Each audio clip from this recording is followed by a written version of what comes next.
All right, I'm back. You know you missed me. Don't be sad. I'm back.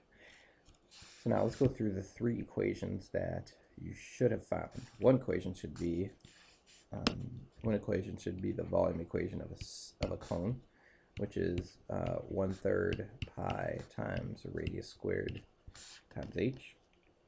Another equation, like I mentioned, is involving this small triangle here. The equation I could write for that is 1 squared plus L squared equals h minus 1 squared.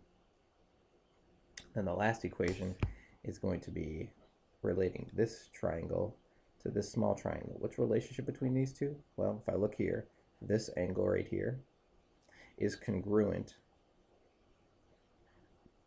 That small angle in the, or that angle in the small triangle is congruent to the large angle, or no, the same angle in the large triangle.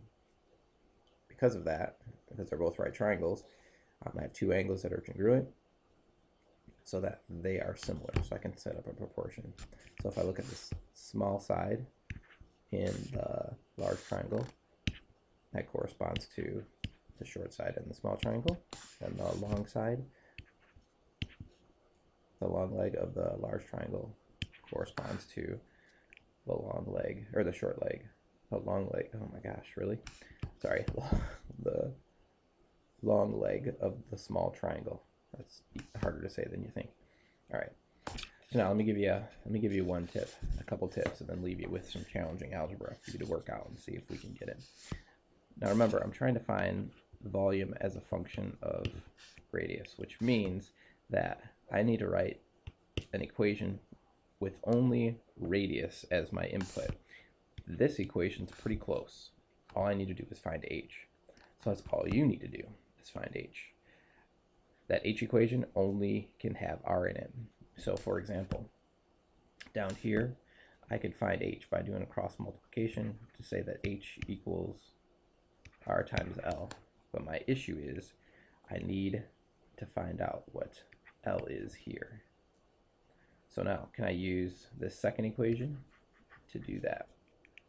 The answer is yes. So that's what I want you to do. I want you to solve this second equation for L.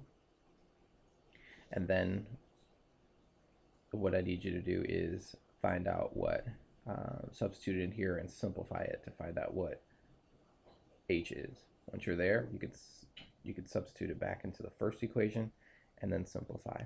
I'll be back to go over it and make sure that you did that properly. It's a little bit challenging algebra, so be careful.